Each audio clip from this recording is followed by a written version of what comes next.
Bonjour les traders, que feriez-vous à sa place?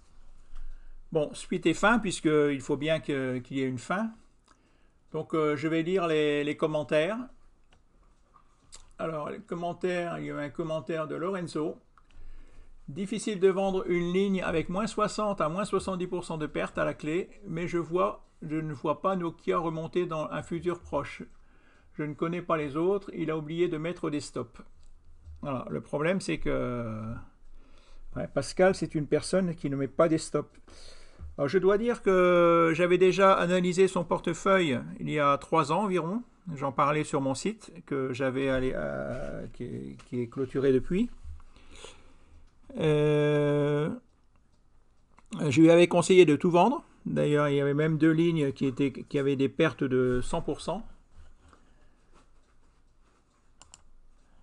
Là, il a des pertes de 60%, 74%, 59%.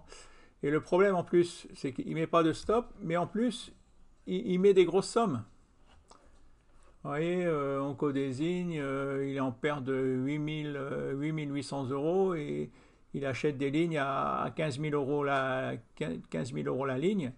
S'il achetait des plus petites lignes et puis s'il moyennait à la hausse, mais là, voilà, pourquoi a-t-il mis tout de suite 15 000 euros sur une ligne? Pourquoi a-t-il acheté Onxeo 75% donc je lui ai posé la question et il m'a dit ah ben oui, je suis Nakama sur Boursomatch. Alors j'ai été voir Boursomatch Nakama. Alors et par contre Nakama, ben, on voit si vraiment il l'avait suivi, eh ben, il sera en gain, puisque Nakama, vous voyez, en 2013, il a fait 8e avec 252% de gain. En 2014, il a fini 3e avec 422% de gain. En 2015, toujours 3e, 443% de gain. En 2016, 4e, 484% de gain. Oui, il est toujours 4e, 4e, 3e. Là, actuellement, en 2019, il est 3e avec 582% de gain. Donc le problème, c'est que d'accord, il a suivi Nakama. Nakama a acheté ses actions. Mais le problème, c'est qu'entre-temps, Nakama, il les a revendues. Il aurait dû suivre. Il aurait dû voir quand on peut avoir, si on clique suivre ce trader, eh ben, on nous dit il doit sûrement recevoir un mail. Et on sait,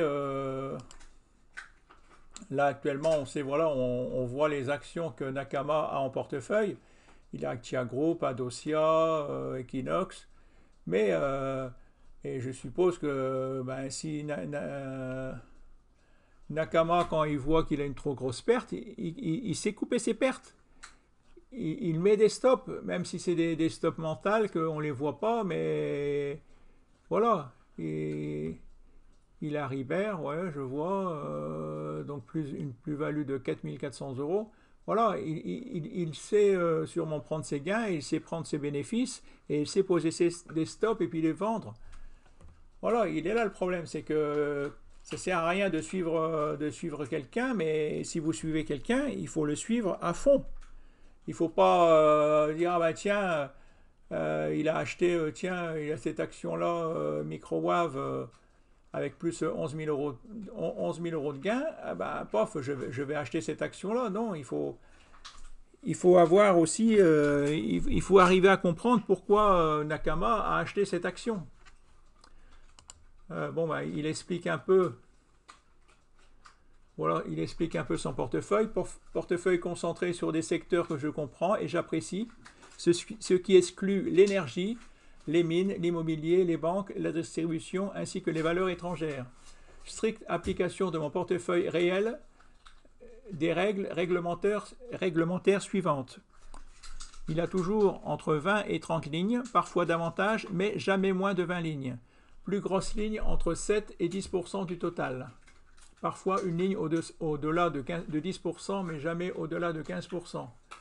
Taille de chacune des lignes en fonction de son portefeuille haussier, long terme, tel que je le perçois, du risque financier sur la base du bilan, concurrentiel, litige, etc. et de sa liquidité. Répartition équilibrée. Voilà, je mets régulièrement à jour celui-ci, un aperçu de mon portefeuille réel en prenant soin de laisser quelques versions antérieures pour ceux qui voudraient suivre l'évolution des positions sur la durée.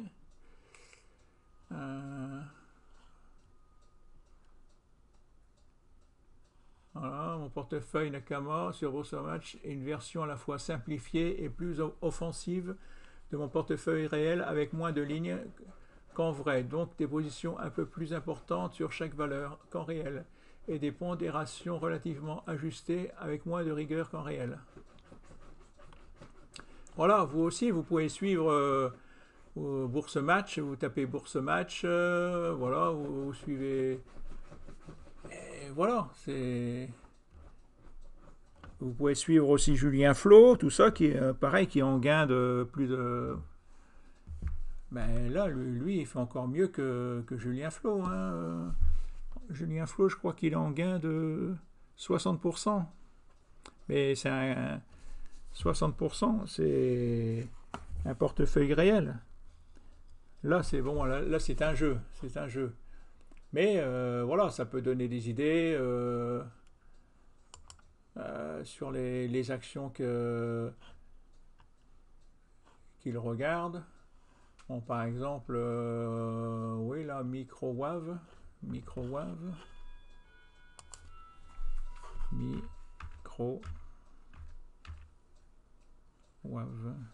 W, A-V-E, Microwave,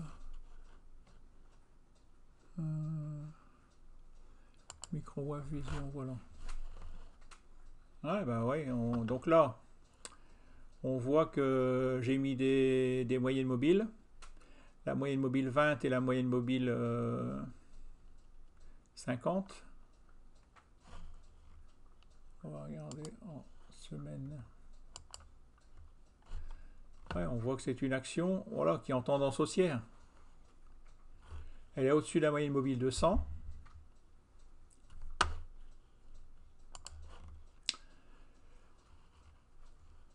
Voilà, la moyenne mobile 20, ça c'est la moyenne mobile 50 et ça c'est la moyenne mobile 200. Donc voilà, tout est haussier. Alors que si on regarde le portefeuille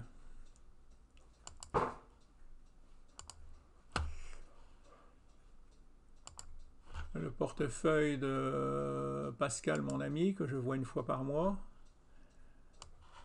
ben lui, il a en co-désigne. On voit que les... Voilà, il l'a acheté ici. En vert, j'ai mis son prix d'achat. Donc on voit que ça fait plusieurs années qu'elle baisse. Alors, ben voilà, ce que je lui conseille de faire, c'est... Voilà, c'est de mettre des stops, comme on dit dans les commentaires.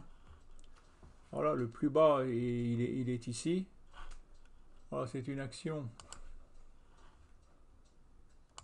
Si on regarde en mois, bien sûr, c'est une action là qui, en 2015, sur un mois, elle est montée de 153%.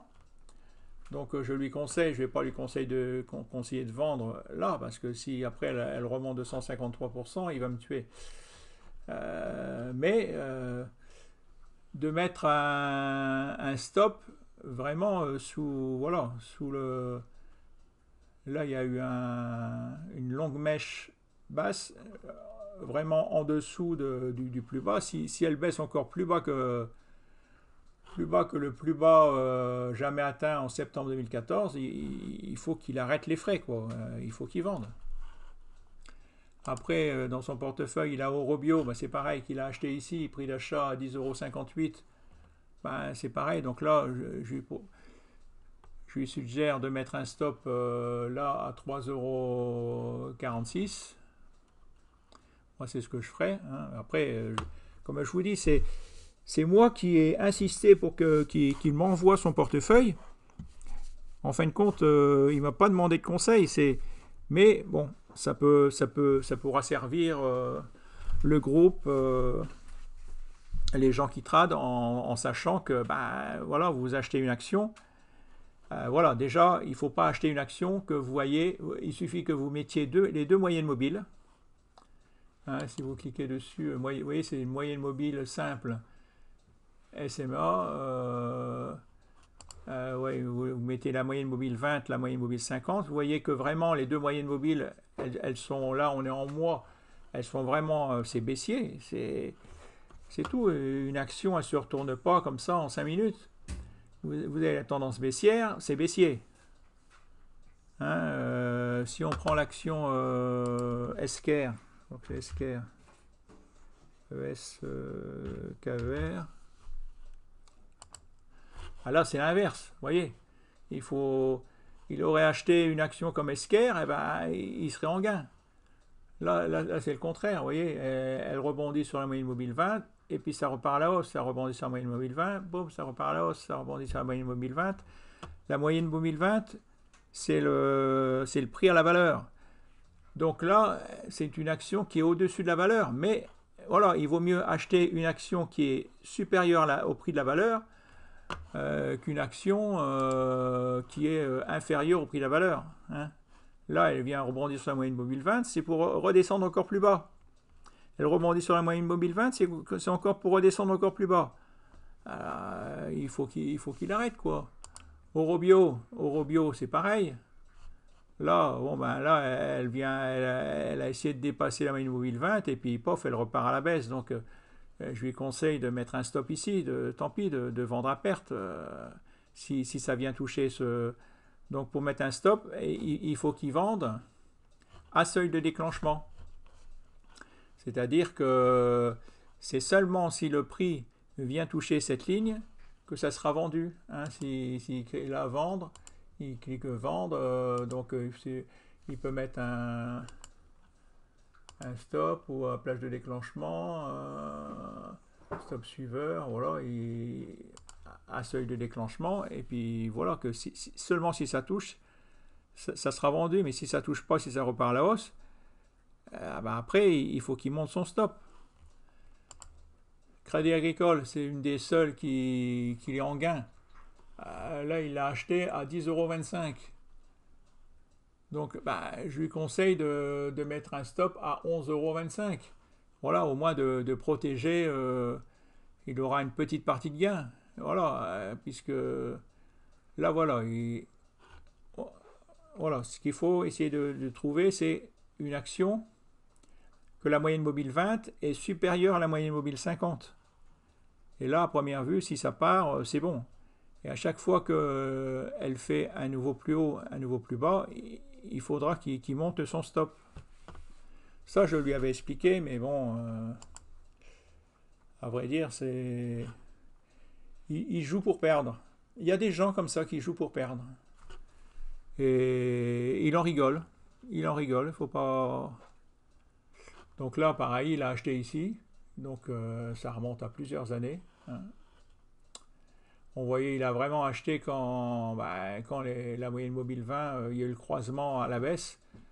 Au contraire, il aurait dû vendre à découvert, mais pas acheter, quoi. Et voilà, il fait tout l'inverse de ce qu'il faut faire. Il faut faire, quand vous voyez un croisement à la baisse, eh ben, il faut vendre, il ne faut pas acheter. Equinox, là, il est revenu à son prix d'achat. Ben, je lui conseille de poser un stop là, la ligne rouge, ici. Onxeo, ah, là, il a une super perte. Hein, si on regarde Onxeo, ouais, il a une perte de 75%. 75%.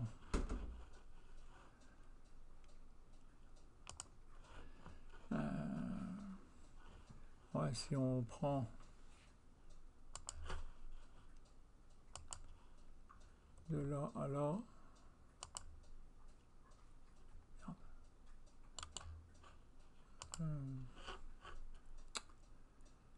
Pourcentage. Oh.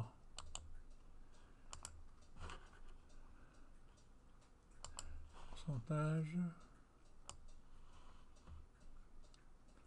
Ouais, c'est ça.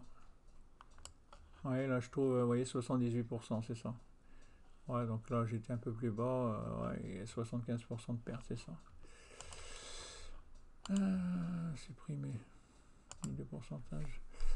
Ouais, et il a vraiment acheté, bon, s'il a acheté là que elle est passée au-dessus de la moyenne mobile 20, après là, il voit que bon, elle se retourne, ben, il faut tout de suite vendre. Hein. Il n'y a pas. Hein. Il n'y a pas. Il faut savoir couper ses pertes. Hein. C'est ça le. Et Valneva, bah, Valneva, c'est pareil. Hein. Et il y a vraiment. Hein, il faut choisir. Alors, si on regarde bon, des actions que j'ai eues en portefeuille. Portefeuille, donc là, je viens de rentrer sur Abivax.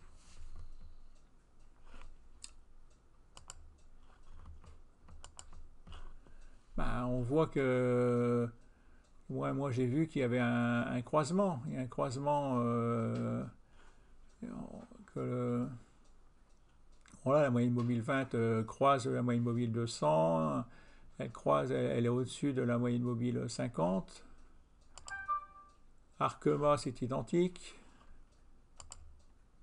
Bon, il n'y a qu'Avenir Télécom, là j'ai misé parce que bon. Elle est à 0,0013 en espérant qu'elle ne va pas déposer le bilan. Bastille Le Confort. Là, voilà, là, pareil, il est en train de se passer. Je l'ai acheté ici, donc là, c'est en train de monter. Esker, bon, je vous en ai parlé. Là, j'ai cafouillé, j'ai revendu, j'ai. Mais bon, c'est une action qui. Voilà. Je vais la surveiller. Interparfum. Donc là, j'ai revendu. C'est une action que j'avais dans mon portefeuille, mais là, à première vue, vous voyez, là, le croisement est en train de se faire, un croisement à la baisse. Donc, il ne faut surtout pas acheter cette action. Maroc Télécom. Ça, je l'ai en portefeuille, c'est pour les dividendes parce que je l'ai acheté ici. Et c'est une action qui verse des gros dividendes. Mais il faut faire attention parce qu'il y a des chercheurs de stop là, boum. Il y a vraiment des gens qui vendent tout pour aller chercher les stops. Et bon, ben, moi, j'ai pas mis le stop puisque c'est pour les dividendes. Ruby. Là, c'est une action qui. Bon. Elle va bientôt. Il y a un retracement. Qu'est-ce qu'elle fait? Il faut aller voir en. Regardez l'unité de temps supérieure. Ouais, vous voyez, c'est une action qui est haussière aussi, sur le long, vraiment très long terme. Alors là, bon, il est vrai que. Bon,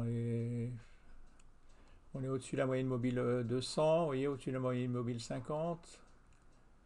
Mais ça se rapproche. Il faut voir dans quel sens ça va repartir. Est-ce que ça va, la moyenne mobile 20, est-ce qu'elle va tenir? Ou est-ce qu'elle elle va croiser? Si ça croise à la baisse, il ne faut surtout pas en acheter. Safran, ça c'est pareil, c'est une bonne action, je trouve. Voilà, une bonne action, c'est une action qui. Voilà, vous avez la moyenne mobile 20 qui est au-dessus de la moyenne mobile 50, qui est au-dessus de la moyenne mobile 200. Et voilà, et à chaque fois que les prix viennent retoucher la moyenne mobile 20, eh ben, vous pouvez aller à votre marché et en racheter du safran. Hop, vous rachetez du safran. hop, vous rachetez du Safran. Et quand ça s'éloigne de trop, si vraiment, ben, quand ça sort de la moyenne mobile, quand ça sort des bandes de Bollinger, si vous voulez, là, si vous avez un doute, ben voilà, vous pouvez en vendre une partie. Et puis après, vous voyez que ça fait deux flèches, c'est un peu comme des fusées. Hop, ben, vous en rachetez. Mais bon, acheter, vendre, c'est pas facile. Et quand vous avez une action qui est sur le long terme, il vaut mieux la garder et pas essayer de vous l'acheter. Après, bien sûr, 3 mois de baisse et ça remonte. Tac, vous voyez. Vous regardez ce qu'elle a fait dans le passé. Souvent, ça revient à l'identique, quoi. Hein. Sanofi, Swatec. Swatec, je surveille. J'ai pris mon bénéfice. J'ai pris mon bénéfice. Voilà, parce que là, elle est en train de... voilà, j'ai eu de la chance. Elle a bien baissé. Moi, je l'avais acheté ici. STM, pareil. Donc là, j'ai pris mon bénéfice aussi. Je préférais prendre mon bénéfice. Suez. Là. Non, vous voyez, elle a cassé par le bas. C'est mauvais signe. Supersonic Imagine, ça j'en ai encore en portefeuille. Là par contre, bah, là c'est pareil, j'ai fait un peu comme mon ami Pascal, hein. Je l'ai acheté ici, d'après si je vois la flèche. Bon bah là, mais je garde. Pareil, après quand on passe en mode espoir, c'est dur de vendre. Hein. C'est dur de vendre. Donc il vaut mieux tout de suite. Il aurait fallu tout de suite que je mette un stop dès le départ. Voilà, vous vendez sans réfléchir.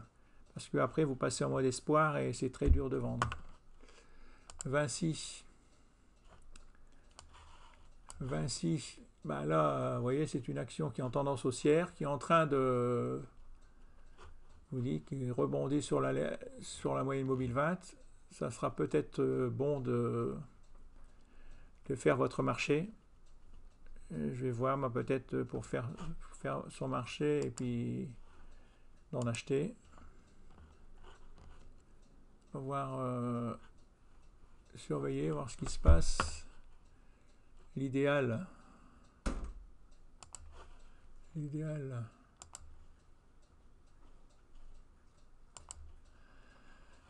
c'est d'attendre que le prix casse la résistance qui est là. Alors cette résistance, on peut faire un duplicata. Vous voyez, donc là il y a une petite, on est en tendance baissière. Alors il faut attendre qu'elle casse la ligne, parce qu'elle peut encore redescendre. Hein. Xilium Animation, j'en ai en portefeuille aussi. Xilium Animation, elle n'a pas l'air mauvaise non plus comme action. Ribert, là vous voyez l'idéal. Vous voyez une action qui a les croisements des deux moyennes mobiles. Vous attendez qu'il y ait un retracement.